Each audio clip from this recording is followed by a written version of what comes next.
Feels like a nice fish. That is a nice chunk to start the morning. Look at this football. Look at this football, look. This fish has been eaten. Look at this beauty.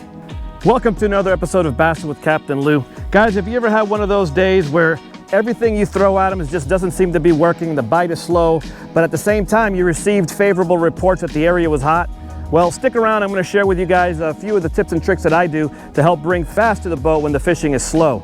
And if you stick around at the end of the video, I'm gonna share my number one tip. That's right, my number one tip that helps me bring fish to the boat, but you gotta watch the rest of the video, so stick around.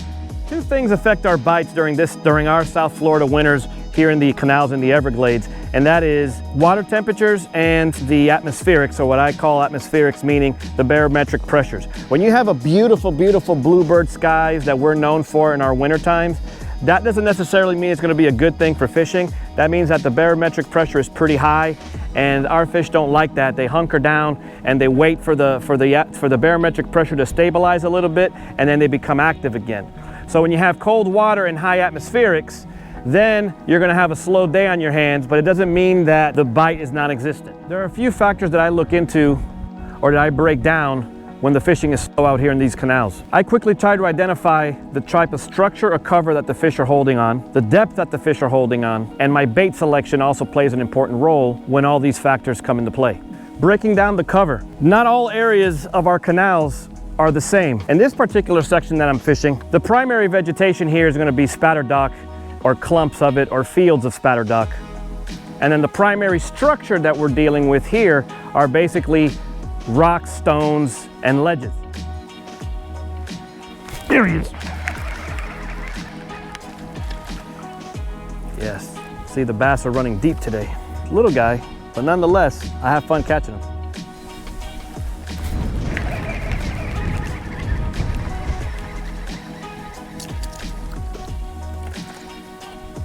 Little guy. One of the most important accessories that you should consider when you're fishing out here in the Everglades. When we have our windy days, depending on the type of boat you're in, you may be pushed around a lot and it can be a little frustrating, especially when it's slow fishing like today is. I need to make sure that my boat is moving the slowest speed possible in order for me to be able to work my baits effectively. So one of the best accessories you should look into is a drift sock. These guys will save you a lot of headaches when the wind is taking control of you. Drift socks are pretty easy to deploy. You just make sure you open it up, untangle it, take the carabiner that's attached to the end, and you just clip it. I like to clip it to my boat first so I don't lose it. So you clip it to the ring on the side of the boat, just toss the knot out, and then the cone opens, causing a lot of drag, and it slows you way, way down.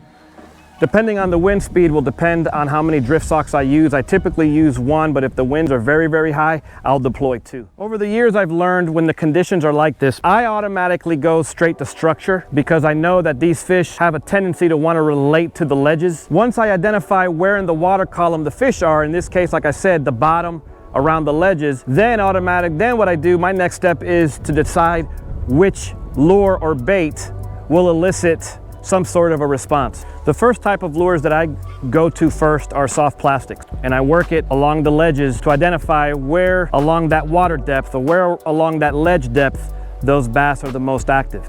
So I started with an average size stick bait, and I mean average size, anywhere between 5 to 6 inches is average size. So I started working the stick bait, and like I mentioned earlier this morning, I had the biggest bite of the day was on that bigger stick bait. However, that was it. There was no more bite. So what I decided to do was I downsized. I kept the same weight, but I downsized, and the bite started to pick up.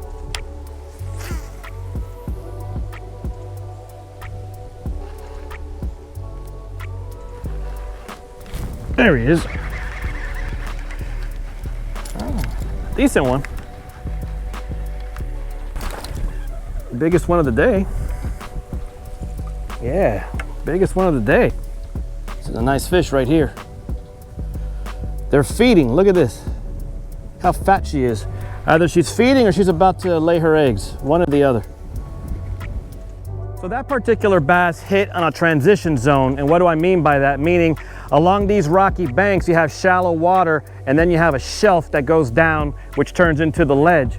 So the bass was sitting in between those two zones, and when this little stick bait just drifted down along the ledge, it went ahead and grabbed it. So now what happens, this is about my 5th or 6th fish, and that's my second decent fish. I've already established that the fish or the bass are holding along the transition zones on the bottom end or right along the top of the ledge. So I know that to anticipate my bites in between those two areas, that's gonna be my area of focus unless the bite changes. Now understand me that each cast is not going to be a bite once you figure out the pattern. What it means are that your chances of getting a strike or a bite are higher once you identify the zones that the bass are holding at.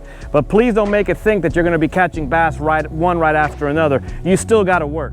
So I went to go take a look. The water temps are up 2 degrees. The water started at around 60 and now it's at 62. And sure enough, that warmer waters, now you start seeing some fish activity. The fish are coming up from the depths and now they're hanging along these transitional zones.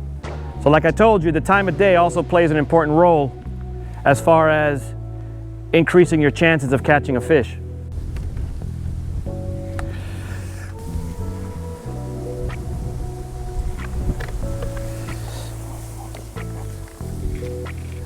Sometimes you find expensive baits up in trees. Someone lost an expensive swim bait. They were fishing with braid and they got caught up in the tree and they decided to cut it versus trying to salvage it. I cleaned it up. This is what it looks like. Pretty cool. It'll be funny if I decide to throw it and see what happens. So I was able to get that nice expensive lure, that nice expensive swim bait lure out of the tree because I had a boat hook. Another accessory besides the drift sock, they come in adjustable sizes. You have this hook at the end, you're stuck up in a tree, you get to pull it out. I know why they didn't get that. I know why they didn't get that lure. It was probably a fiberglass boat and they didn't want to get the boat scuffed up in the rocks. But if you had a boat hook, you would have been able to salvage your lure.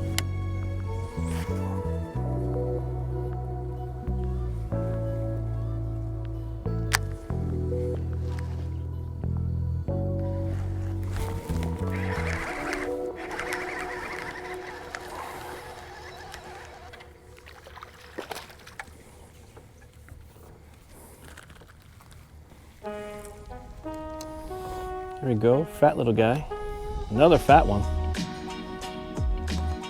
So as promised, guys, thank you guys for staying till the end of this video. The #1 tip for the day. The #1 tip that I could provide all of you when the fishing is slow and you're faced with these tough conditions, you have a lot of wind, the water's cold, and the bass just aren't cooperating, but you know they're around, slow down. The other main tip in today's outing was downsize. So I downsized my bait to about a 3.5-inch stick bait. Plus, on top of that, I slowed down. And then the last nugget, and I'll put it out there for you guys as well, was I made very long casts along the structure, along the ledges, and I methodically fished the bait slowly up along the ledge, and that's what's resulted in the majority of my bites.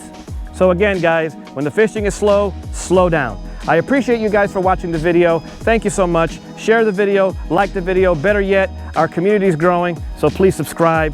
And if you want to come out here and learn some bass fishing techniques or just enjoy the Everglades overall, aeguideservice.com. Thanks again for watching. Take care of yourself.